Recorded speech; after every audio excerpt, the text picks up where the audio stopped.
Hello friends, आज अपनी इस वीडियो में हम आपको दिखाएंगे लेटेस्ट रिलीज मूवी जिगरा की फुल स्टोरी इन शॉर्ट में। तो जिगरा मूवी की फुल एक्सप्लेनेशन वीडियो देखने से पहले आप इस वीडियो को लाइक कर दीजिए, चैनल को सब्सक्राइब कर लीजिए ताकि इसी तरह की वीडियोस और आप तक पहुंचती रहे। तो चलिए स्टार्ट करते हैं जिगरा फिल्म की कहानी। जिगरा फिल्म की कहानी एक ऐसी बहन की कहानी है जो अपने भाई के लिए कुछ भी कर गुजरती है, अपने भाई के लिए सारी दुनिया से लड़ जाती है। अपने भाई को फांसी से बचाने के लिए वो किसी भी हद तक चली जाती है। तो चलिए कहानी शुरू करते हैं। कहानी की शुरुआत में हमें सत्या और अंकुर दोनों भाई बहन को बताया जाता है। उनकी माँ काफी वक्त पहले गुजर चुकी होती है और पापा ने भी बालकनी से कूदकर हाल ही में सुसाइड कर लिया होता है और ये दोनों अनाथ हो जाते हैं। फिर यहीं से फिल्म की कहानी आगे बढ़ती है और इन दोनों को बड़ा होता हुआ बता दिया जाता है। सत्या जो होती है वो अपने बड़े पापा के होटल में ही काम करती है, क्योंकि इनके पापा के गुजर जाने के बाद इनके बड़े पापा ने ही इन दोनों को सहारा दिया था। और फिर कहानी में आगे चलते हुए सत्या के बड़े पापा की लड़की की शादी बताई जाती है जो उसी होटल में होती है जिसमें सत्या काम करती है। और इस शादी में उसके बड़े पापा का लड़का अभिमन्यु भी आता है जो कि अमेरिका में रह रहा होता है अपनी पढ़ाई पूरी करने के लिए। और फिल्म के अंदर अंकुर और कबीर की काफी अच्छी बॉन्डिंग बताई गई है। ये दोनों सगे भाई से भी बढ़कर रहते हैं। तो वहीं अंकुर जो होता है वो इंजीनियरिंग की पढ़ाई कर रहा होता है और अंकुर अपनी इंजीनियरिंग का एक प्रोजेक्ट बनाता है जो कि वो सबसे पहले अपने बड़े पापा को दिखाना चाहता था, क्योंकि उसके बड़े पापा की बाहर की कंट्रीज में भी जान पहचान थी, काफी अच्छे उनके कॉन्टेक्ट्स थे।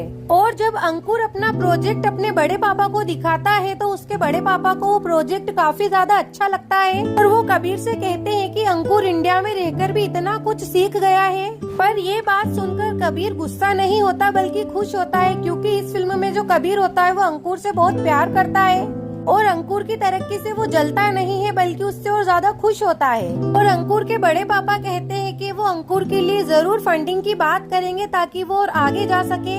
और बड़े पापा की ये बात सुनकर अंकुर, सत्या और कबीर तीनों ही काफी ज्यादा खुश हो जाते हैं। और फिर अंकुर के बड़े पापा अंकुर और कबीर को बिजनेस ट्रिप के लिए बाहर भेज देते हैं ताकि अंकुर और अच्छे से काम कर सके। और अंकुर के बड़े पापा अंकुर को जहाँ भेजते हैं उस जगह का नाम हासी ताऊ बताया गया है, जिसे कि एक आइलैंड के रूप में बताया गया है और मलेशिया के पास बताया गया है। वैसे तो ये कंट्री रियल में कहीं भी नहीं है, बट इस फिल्म के अंदर इस कंट्री को कुछ इस तरह से बताया गया है कि उस कंट्री के अंदर कुछ इस तरह के रूल्स होते हैं जैसे रूल्स कोरिया में होते हैं। और अंकुर और कबीर फिर उस कंट्री के लिए रवाना हो जाते हैं और जो सत्या होती है वो काफी ज्यादा नर्वस होती है, क्योंकि उन्होंने कभी भी अपने भाई को अकेला नहीं छोड़ा होता है, पर वो अपने भाई को आगे बढ़ते हुए देखना चाहती हैं, इसलिए वो अपने भाई को जाने देती हैं। और फिर कबीर और अंकुर उस कंट्री पहुंच जाते हैं जहां के लिए वो यहां से रवाना होते हैं। और उस कंट्री में जाने के बाद एक तरफ कबीर होता था जो कि लड़कियों के साथ पार्टी वगैरह करने में लगा रहता था, तो वहीं अंकुर सिर्फ और सिर्फ अपने काम में लगा रहता था। और एक दिन कबीर जब एक पार्टी में जा रहा होता है तो जबरदस्ती वो अंकुर को भी अपने साथ ले जाता है और उस पार्टी में कबीर एक नशीला पदार्थ मंगवाता है और इस बात की जानकारी अंकुर को जरा सी भी नहीं होती है। और फिर पार्टी से वे दोनों अपने घर के लिए निकल जाते हैं।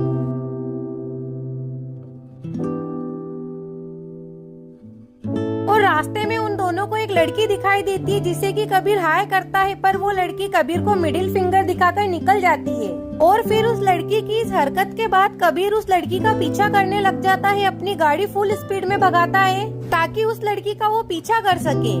और कबीर को ये भी नहीं पता चलता कि उसने सिग्नल भी तोड़ दिया है।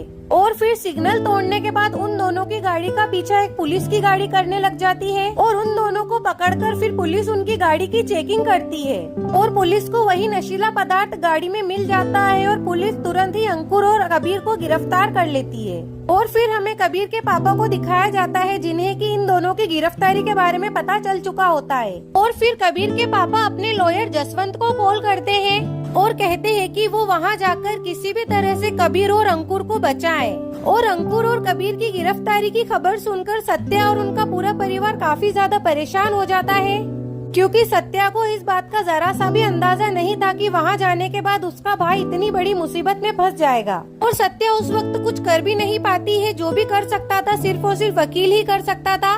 और वकील उस कंट्री में पहुंच जाता है जहां पर कि कबीर और अंकुर को रखा जाता है और वहां जाकर उस वकील को पूरी बात की सच्चाई भी पता चल जाती है कि वो नशीले पदार्थ की पुड़िया कबीर के पास मिली थी, ना कि अंकुर के पास। और वो लॉयर ये बात कबीर के पिता को फोन कर बताता है और वकील ये भी कहता है कि इस सिचुएशन में वो सिर्फ एक ही इंसान को बचा सकता है, या तो कबीर को या फिर अंकुर को। वो बताता है कि सारा इल्जाम किसी भी एक के ऊपर डाल देंगे तो दूसरे को हम बचा सकते हैं। तो कबीर के पिता इस बात के लिए हाँ कर देते हैं कि तुम किसी भी तरह कबीर को बचाओ और अंकुर को जो भी होता है होने दो, पर किसी भी हाल में किसी भी सूरत में तुम सिर्फ और सिर्फ कबीर को बचाओ। और फिर वो लॉयर कबीर के पास पहुंचता है और उसे कहता है कि तुम्हें सारा इल्जाम अंकुर पर डालना होगा, तुम्हें ये कहना होगा कि वो नशीले पदार्थ की पुड़िया अंकुर की थी। इस बात पर कबीर कहता है कि अंकुर बुरी तरह फंस सकता है, पर वकील उसे कहता है कि अगर तुम्हें बचकर निकलना है तो सिर्फ और सिर्फ यही एक रास्ता है तुम्हारे बचने का। और फिर वो वकील कबीर के पास से सीधा पहुंचता है अंकुर के पास और यहाँ पर वो कबीर को बचाने के लिए एक चाल चलता है। अंकुर के पास जाकर वो इस तरह से बात बनाता है और उसके माइंड में इस बात को सेट करने की कोशिश करता है कि जैसे तैसे अंकुर उसकी बात पर एग्री हो जाए। और वो एक मनगढ़ंत कहानी बनाता है जो कि वो अंकुर को सुनाता है। वो लॉयर अंकुर को कहता है कि कबीर इसी तरह का लड़का है, कबीर के पास पहले भी कई इस तरह की पुड़ियाएं मिल चुकी हैं और कबीर कई बार इस तरह के केस में फंस चुका है, कई बार उसे इसके चलते अरेस्ट भी किया जा चुका है। और वो लॉयर आगे अंकुर को बताता है कि अगर इस बार कबीर इस केस में फंस गया तो उसे बड़ी भारी सजा मिलेगी, जिस सजा के बारे में तुम सोच भी नहीं सकते हो। इस तरह वो अंकुर को इमोशनल करता है और वो लॉयर अंकुर को कहता है कि तुम कोर्ट में कह देना कि वो पुड़िया मेरी थी और मैंने बचने के लिए कबीर के पॉकेट में डाल दी थी। पर अंकुर इस बात के लिए साफ साफ मना कर देता है। तो लॉयर बोलता है कि तुम अपने भाई के लिए इतना भी नहीं कर सकते, उसके पापा ने तुम दोनों भाई बहनों को पाल पोस कर बड़ा किया है, अपने सगे बच्चों से भी ज्यादा तुम्हें प्यार किया है और तुम उनके बेटे के लिए इतना भी नहीं कर सकते। अगर तुम ये कह देते हो तो तुम्हें सिर्फ और सिर्फ 3 महीने की सजा होगी और उसके बाद हम तुम्हें जेल से बाहर निकलवा लेंगे और फिर तुम्हें जेल से बाहर निकलवाने के बाद हम सीधे इंडिया भेज देंगे। पर अंकुर जो होता है इस बात के लिए बिल्कुल भी राजी नहीं होता है, पर जैसे तैसे वकील अंकुर को इस बात के लिए राजी कर ही लेता है और अंकुर को पूरी तरह से समझा देता है कि कोर्ट में उसको क्या बोलना है। कोर्ट में उसको ये एक्सेप्ट करना है कि वो नशीला पदार्थ उसी का था, उसने ही बचने के लिए उसको कबीर की पॉकेट में डाल दिया था। कबीर को तो इस बात का पता भी नहीं था। और वकील जैसे तैसे अंकुर को कन्विंस कर लेता है और अंकुर भी इस बात के लिए पूरी तरह से एग्री हो जाता है। पर अंकुर अभी इस बात से पूरी तरह से अनजान था कि उसके इस फैसले की उसको कितनी बड़ी भारी सजा मिलेगी। और फिर अंकुर और कबीर को कोर्ट में पेश किया जाता है तो वहाँ पर अंकुर वही बोल देता है जो कि उसे जसवंत लॉयर ने बोलने के लिए कहा होता है। वहाँ पर वो पूरी तरह से एक्सेप्ट कर लेता है कि गलती उसकी थी, वो नशीला पदार्थ उसका ही था। कबीर पूरी तरह से इनोसेंट है, उसे तो कुछ पता भी नहीं था इस बारे में। और इस तरह से अंकुर सारा गुनाह अपने सर पर ले लेता है और कबीर बाइज्जत बरी हो जाता है। और फिर इसके बाद कोर्ट अपना फैसला सुनाती है अंकुर को लेकर और फैसला ये होता है कि अंकुर को 3 महीने बाद मौत की सजा दी जानी होती है। और ये बात सुनकर अंकुर के पूरी तरह से होश उड़ जाते हैं। वो वहीं पर चीखने चिल्लाने लग जाता है क्योंकि उसे जरा सा भी अंदाज नहीं था इस बात का कि उसे इस चीज की इतनी बड़ी सजा मिलेगी। और उधर सत्या को भी ये बात पता चल जाती है कि जसवंत लॉयर ने कबीर को बचा लिया है और उसके भाई अंकुर को फंसा दिया है। फिर सत्या ये फैसला करती है कि वो खुद ही वहाँ जाएगी और अपने भाई को बचा कर लेकर आएगी। इस काम को करने के लिए सत्या को उसके बड़े पापा और फैमिली मेंबर सब मना करते हैं, पर सत्या किसी की भी एक नहीं सुनती और वो निकल पड़ती है अपने भाई को बचाने के लिए उस कंट्री में जाने के लिए। और फिर सत्या वहाँ से निकलकर सीधी एयरपोर्ट पर पहुँच जाती है और एयरपोर्ट पर उसकी मुलाकात होती है लॉयर जसवंत से और कबीर से। तो वहाँ पर कबीर जो होता है वो सत्या के गले लगकर रोने लग जाता है और सत्या को सॉरी बोलता है। और जसवंत लॉयर कहता है कि मैंने पूरी कोशिश की अंकुर को बचाने की, पर लाख कोशिशों के बाद भी मैं अंकुर को नहीं बचा पाया। पर सत्या जो होती है वो उनकी बातों में जरा भी नहीं आती है क्योंकि सत्या इतनी भी सीधी नहीं होती है। उसे ये पता होता है कि उसके जो बड़े पापा हैं वो पहले अपने ही बेटे को बचाने के बारे में सोचेंगे, ना कि अंकुर को बचाएंगे। और वो ये समझ जाती है कि उसके बड़े पापा ने ही मिलकर वकील के साथ कोई चाल चली है और ये सब कुछ किया है। पर सत्या उस वक्त उन लोगों से कुछ भी नहीं कहती, सिर्फ और सिर्फ चुपचाप रहती है और चुपचाप उनकी बात सुनती है और वहाँ से सीधी रवाना हो जाती है उस कंट्री के लिए जहाँ पर कि उसका भाई होता है। और फिर सत्या किसी की भी ना सुनते हुए फाइनली एरोप्लेन में बैठकर उस कंट्री के लिए रवाना हो ही जाती है। जिस कंट्री में उसके भाई को कैद कर जेल में रखा होता है। और फिर अगले सीन में हमें बताया जाता है कि सत्या वहाँ पहुँच जाती है, यानी कि उस कंट्री में पहुँच जाती है। और फिर सीन शिफ्ट होता है वहाँ पर जहाँ पर कि अंकुर जेल में बंद होता है। उस जेल में बताया जाता है कि जिसको भी डेथ पेनल्टी की सजा मिली होती है उन सभी को एक स्पेशल जेल में रखा जाता है और बहुत ज्यादा टॉर्चर किया जाता है। उनके साथ कई ज्यादा मारपीट की जाती है और सत्या जो होती है वो किसी तरह उस जेल तक पहुंच जाती है। बाकी उसको उसके भाई से मिलने नहीं दिया जाता है। सत्या काफी ज्यादा परेशान होती है अपने भाई से मिलने के लिए, पर नहीं मिल पाती है। तभी सत्या की मुलाकात उन लोगों से होती है जिनके और भी रिलेटिव्स इस जेल के अंदर मौजूद होते हैं और वो भी उनसे मिलने आए हुए होते हैं। और वो सब लोग भी सत्या की तरह ही यहाँ पर अपने परिजनों से मिलने आए हैं और कई तरह के लोगों से सत्या मिलती है। और इन्हीं के साथ सत्या कई लॉयर्स से भी मिलती है और इन्हीं में से उसको एक लॉयर मिलते हैं जिनका नाम होता है भाटिया। और ये जो लॉयर भाटिया होते हैं इनका बेटा भी उसी जेल में बंद होता है और वो भी अपने बेटे को उस जेल से निकलवाना चाहते हैं। और सत्या उनसे कई ज्यादा रिक्वेस्ट करती है, उनसे कहती है कि किसी भी तरह उसको उससे भाई से मिलवा दिया जाए। पर वो जो लॉयर होते हैं वो बोलते हैं कि वो लोग तुम्हें अपने भाई से नहीं मिलने देंगे, अपने भाई से मिलना तुम्हारा इतना आसान नहीं है। फिर सत्या कहती है कि क्या मैं अपनी कलाई काट लूंगी, उसके बाद मुझे मेरे भाई से मिलने दिया जाएगा। इस बात पर लॉयर भाटिया उसे समझाते हैं कि इस तरह का पागलपन करना ठीक बात नहीं है। और उसके बाद लॉयर भाटिया उसे एक लॉयर से मिलवाता है जिसकी मदद से सत्या को अपने भाई से मिलने दिया जाता है।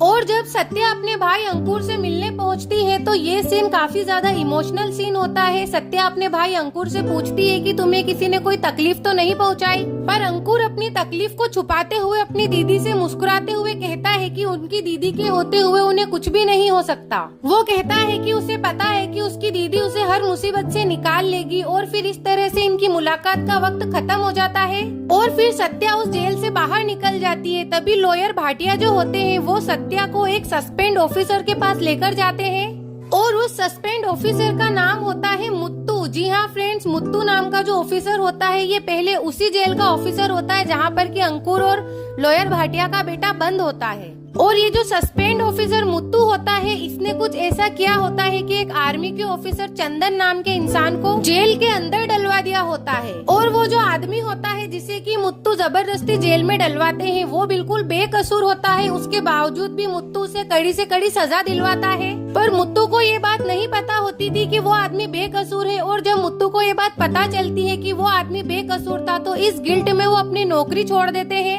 और बस तब से ही मुत्तू उस चंदन को उस जेल से बाहर निकालने की स्कीम में लगे हुए रहते हैं। उसको बाहर किस तरह से निकालना है सिर्फ और सिर्फ इस बात का रास्ता निकालते हैं। और फिर यहाँ पर हमें बताते हैं कि मुत्तू की भाटिया की और सत्या की काफी अच्छी दोस्ती हो गई होती है, काफी अच्छी इन दोनों के बीच बॉन्डिंग हो गई होती है। और जो लॉयर भाटिया होते हैं ये टोनी नाम के एक लड़के का केस लड़ रहे होते हैं। तो ये तीनों मिलके फिर प्लानिंग करते हैं कि किस तरह से अंकुर, टोनी और चंदन को इस जेल से बाहर निकाला जाए। और फिर वो दोनों इस बात को लेकर मुत्तू के पास पहुंचते हैं। पर मुत्तू उनसे कहता है कि लॉ के अगेंस्ट जाके वो उन तीनों को बाहर नहीं निकलवा सकते और वो कुछ भी ऐसा काम नहीं करेंगे जो कि कानून के खिलाफ हो, क्योंकि मुत्तू जो होते हैं वो एक सस्पेंड ऑफिसर होते हैं। इसके चलते वो कानून और लॉ में काफी ज्यादा विश्वास रखते हैं। इसलिए उनकी ये सोच होती है कि वो सिर्फ सही रास्ते पर चलकर ही चंदन को जेल से बाहर निकलवाएंगे, ना कि किसी गलत रास्ते पर। उसके बाद अगला सीन शिफ्ट होता है जिसमें हमें जेल के अंदर अंकुर बताया जाता है। और जेल के अंदर भी अंकुर की टोनी और चंदन से काफी अच्छी दोस्ती हो गई होती है, क्योंकि वो दोनों भी इंडिया से ही बिलोंग करते थे तो इसलिए इनकी अच्छी खासी दोस्ती हो जाती है। और टोनी जो होता है वो अंकुर को बताता है कि वो 2 साल से कोशिश कर रहे हैं कि टनल के रास्ते वो इस जेल से बाहर निकल जाए, पर वो आज तक इस कोशिश में कामयाब नहीं हुए हैं। टोनी अंकुर को बताता है कि इस जेल के बाहर एक टनल है और हम लोग चोरी छुपकर उस टनल की खुदाई करते हैं और तुम भी हमारे साथ इस काम में शामिल हो जाओ। और फिर ये तीनों मिलकर इस काम में लग जाते हैं। और उधर सत्या जो होती है वो मुत्तू को मनाने की कोशिश में लगी रहती है, पर सत्या जो होती है वो मुत्तू को किसी भी तरह नहीं मना पाती है। फिर फाइनली सत्या मुत्तू को कहती है कि चलो ठीक है, तुम्हारे और मेरे बीच में एक फाइट करते हैं, जो इस फाइट में जीत जाएगा उसकी बात मानी जाएगी। और फिर उन दोनों के बीच फाइट होती है और उस फाइट के अंदर सत्या जीत जाती है और मुत्तू को सत्या का साथ देना पड़ता है। फिर वो तीनों मिलके ये प्लानिंग करते हैं कि वो किचन के रास्ते उन तीनों को बाहर निकालेंगे, क्योंकि वो जो मुत्तू होता है उसे जेल के सभी रास्ते पता होते हैं, क्योंकि वो वहाँ काम कर चुका होता है। तो वहीं अंकुर और उसके दोस्तों को इधर जेल के अंदर किचन में बुलाया जाता है काम करने के लिए, पर अंकुर और उसके दोस्त हॉस्पिटल में जाना चाहते हैं किसी भी तरह से, और ये ऑफिसर्स की बात नहीं मानते हैं और जिद कर लेते हैं कि इन्हें किचन में नहीं काम करना है, इन्हें हॉस्पिटल में जाना है। और ये ऑफिसर्स की जब बात नहीं मानते तो ऑफिसर्स इन्हें काफी ज्यादा मारते पीटते हैं, और जैसे तैसे ये लोग हॉस्पिटल पहुंचकर टनल से बाहर निकल जाते हैं, पर ऑफिसर्स जो होते हैं वो इन्हें पकड़ लेते हैं। और इस बीच में टोनी को भी गोली लग जाती है, और उस कंट्री में एक ऐसा रूल होता है कि अगर कैदी जेल से भागने की कोशिश करता है तो फिर उसे पकड़कर 4 दिन के अंदर ही फांसी दे दी जाती है। तो अब फाइनल हो चुका था कि इन तीनों को 3 दिन के अंदर ही फांसी दे दी जाएगी, और उनकी फैमिली मेंबर्स को आखिरी बार उनसे मिलने के लिए बुलाया जाता है। और फिर ये बात सुनने के बाद सत्या जो होती है वो और ज्यादा परेशान हो जाती है, और मुत्तू और भाटिया से कहती है कि कुछ भी कर मुझे सिर्फ और सिर्फ अपने भाई को बचाना है। आगे सत्या कहती है कि मुझे नहीं पता मैं ये सब कैसे करूंगी, पर मुझे सिर्फ और सिर्फ मेरे भाई को बचाना है, चाहे इस काम में मेरी जान भी चली जाए। और फिर सत्या कहती है कि हम जेल के अंदर एक ब्लास्ट करेंगे जिससे कि जेल टूट जाएगी, पर इस बात में मुत्तू एग्री नहीं होता, क्योंकि मुत्तू का कहना होता है कि सिर्फ कुछ इनोसेंट्स को बताने के लिए हम कई सारे क्रिमिनल्स को जेल के बाहर नहीं निकाल सकते। पर इस बात पर सत्या कहती है कि उन्हें सही गलत से कोई मतलब नहीं है, उन्हें सिर्फ अपने भाई को बचाना है। और इस बात पर मुत्तू उनका साथ छोड़ देता है, क्योंकि मुत्तू जो होता है वो पुलिस ऑफिसर रह चुका होता है, तो उसे क्रिमिनल्स से काफी ज्यादा नफरत होती है, और वो नहीं चाहता कि किसी भी तरह जो क्रिमिनल्स जेल में बंद है वो आजाद हो। और वो सत्या को कह देता है कि वो उनकी मदद नहीं करेगा, उनका साथ नहीं देगा। और इस तरह से सत्या और भाटिया से वो पूरी तरह से अलग हो जाता है और उनके खिलाफ हो जाता है। फिर सत्या वहाँ से निकल जाती है अपने मिशन पर, और सत्या सबसे पहले बिजली के वायर काटने के लिए पहुँचती है जेल के लाइट हाउस में। पर जब सत्या वहाँ पर पहुँचती है तो वहाँ पर मुत्तू पहले से ही मौजूद होता है, और वो वहाँ पर सत्या का साथ देने नहीं आता, बल्कि सत्या को अरेस्ट करने के लिए आता है एक पुलिस ऑफिसर के साथ। फिर यहाँ पर सत्या और मुत्तू के बीच एक काफी खतरनाक फाइट होती है। तो वहीं अचानक सत्या के हाथ से मुत्तू को धक्का लगता है और मुत्तू पहाड़ से नीचे गिरकर मर जाता है। फिर सत्या वहाँ से निकल जाती है अपने मिशन पर। सत्या ने पूरी तरह से प्लानिंग कर रखी होती है। सत्या ने कुछ ट्रक के अंदर सिलेंडर मंगवाए होते हैं, और यहाँ पर उसने सारी तैयारी के साथ जेल के लाइट के तार भी काट दिए होते हैं, जिससे कि जेल के अंदर जैसे ही जनरेटर ऑन होता है सत्या एक के बाद एक सिलेंडर को जेल के अंदर फेंकना स्टार्ट कर देती है। और जब सत्या एक के बाद एक सिलेंडर फेंकना स्टार्ट करती है तो स्टार्टिंग में तो इतना बड़ा ब्लास्ट नहीं होता, बट एक बड़े सिलेंडर की वजह से वहाँ पर काफी बड़ा ब्लास्ट हो जाता है। और ब्लास्ट होने के कारण उस पूरी जेल में आग लग चुकी होती है, जिसके चलते उस जेल की सभी सेल्स के दरवाजे खुलने लगे थे, सारे कमरों के दरवाजे खुल जाते हैं, और उस जेल में चारों तरफ अफरा तफरी मच जाती है। पुलिस ऑफिसर से लेके कैदी सभी इधर उधर भागने लगते हैं, और वो सभी लोग जेल से निकलकर बाहर आ जाते हैं। तभी सत्या अपने भाई अंकुर को ढूंढने के लिए निकलती है। वो अपने भाई को उस ब्लास्ट के बीच में चारों तरफ ढूंढती है, हर जगह ढूंढती है, पर उसे उसका भाई अंकुर कहीं दिखाई नहीं देता।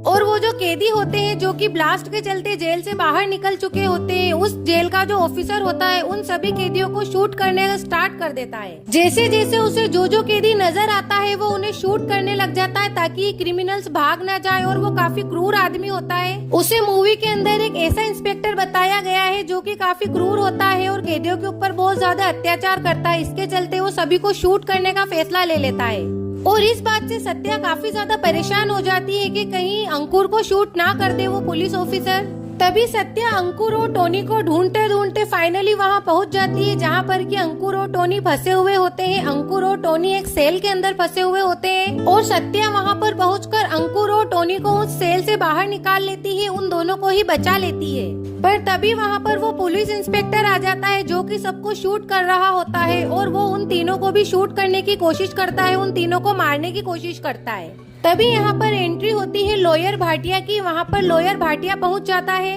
और लॉयर भाटिया जो होते हैं वो आने के बाद वो जो वेन होती है उसे पूरी को आग के अंदर ले जाते हैं और उन तीनों को ही बचा लेते हैं। पर जब ये सब फाइटिंग हो रही होती है, इसी बीच इंस्पेक्टर जो होता है उसकी गोली से एक गोली चलती है, और वो गोली जाकर भाटिया को लग जाती है और भाटिया वहीं पर गिर जाता है। भाटिया सत्या से कहता है कि तुम मेरे बेटे का ध्यान रखना और तुम यहाँ से जाओ, इन लोगों को मैं देखता हूँ, इन लोगों को मैं संभालता हूँ। सत्या भाटिया को इस तरह छोड़कर नहीं जाना चाहती थी, पर वहाँ पर सिचुएशन ही कुछ ऐसी थी कि अगर वो अंकुर और टोनी को वहाँ से लेकर नहीं जाती तो वे लोग लोग फिर से अंकुर और टोनी को पकड़कर गिरफ्तार कर लेते या फिर उन्हें शूट कर देते। तो इसके चलते वो वहाँ से निकल जाती है अंकुर और टोनी को लेकर, और सत्या और अंकुर और टोनी को लेकर वहाँ पर से समुद्र के रास्ते पर पहुँच जाती है। और फिर वहाँ जाकर वो तीनों ये डिसाइड करते हैं कि इस बॉर्डर को क्रॉस कर वो तीनों ही मलेशिया निकल जाएंगे। और वो तीनों अपने मिशन को सक्सेस करने की तैयारी कर रहे होते हैं, यानी कि वहाँ से निकलने के लिए तैयार हो रहे होते हैं। तभी वहाँ पर वही पुलिस इंस्पेक्टर अपनी टीम लेकर पहुँच जाता है।